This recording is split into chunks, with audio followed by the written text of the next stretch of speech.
What's going on, guys? I usually don't do like tutorial style videos like this, but I was asked by a buddy of mine today how I do my graffiti lettering on shirts and whatnot. And so I thought I'd make a video for you and for him, showing you my process for creating the airbrush graffiti lettering that you see in my videos. I have a simple style, and I'm just going to walk you through, what I do. So I always start with what I call the bones of the word, and this is my style of bones. I usually use what I call the urban font you might have heard of before, just tag style lettering. Very lightly go in and just lay out the lettering like that. This gives me all the spacing that I need. All the letters are centered, they have plenty of room, everything. I know that this is where they live, so it's all in position. After I've done that with the lightest color that I'm going to use, I come back in straight with my black outlines, and I just start from the left, and I kind of taper out when I reach the next letter. And then I can use my guides to know where these letters are going to go. I'm using the bones as the foundation of each letter. I'm making sure that the thickness of my strokes, like right here and right here, and when I do the inside here, the thickness of the stroke is consistent across the word. And I'm trying to prevent as much negative space as I can. I want these letters to be big and fat and right next to each other. I don't want to have a bunch of space between each letter, because I don't want to have to fill in that space or deal with the negative space later. I try to find interesting but legible ways to intersect the letters. I put them all right up next to each other, so that's all kind of one big congruent shape. Sometimes the letters kind of blend off into each other, they're not finished. Sometimes they are completely closed, like this T. It doesn't really matter, whatever you're going to do is fine. And then you kind of can fill it and decorate it however you want to. I'll finish up the design with my own decorations, and you can just watch from there. This guy wanted a blue gradient and some extra flares and stuff at the top.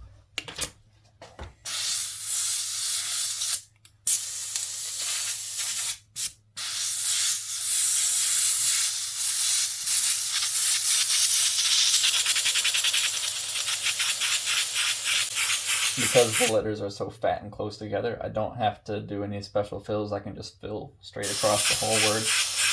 I'm going right over the negative space, right over the gaps. I don't care that they're there.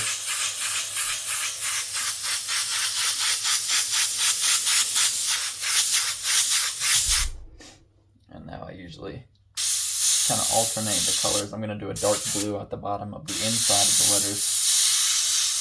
And so I'll use my light blue on the outside. That'll make more sense in a second. I come back with my dark blue, like I said. Same thing at the bottom, just filling right through everything. I might do this first.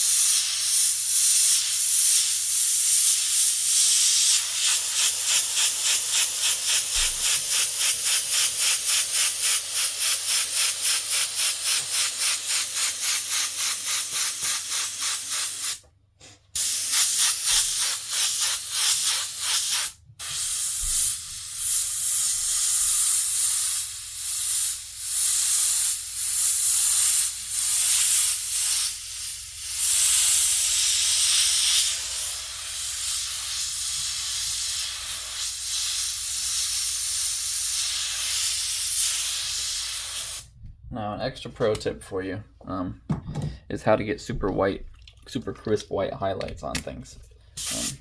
And the trick is to make sure you put your white highlights in while the paint is still wet. This bottom blue that I just put on is still nice and wet. So I'm going to use high pressure air to push this wet paint through the shirt and replace it with white. It's going to be a really crisp white finish.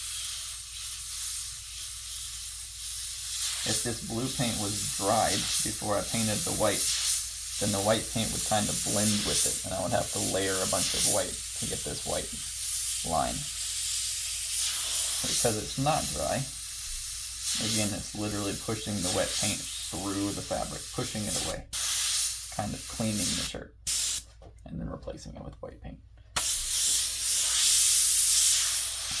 The rest is all your style, what kind of highlights and stuff you want to do.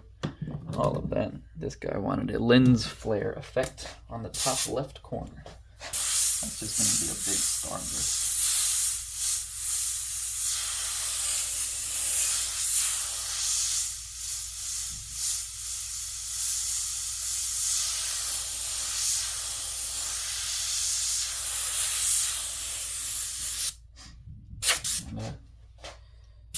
You can add some extra details and stuff, but that's pretty much it for the graffiti lettering. This design is pretty simple by itself. You didn't want a whole lot on there.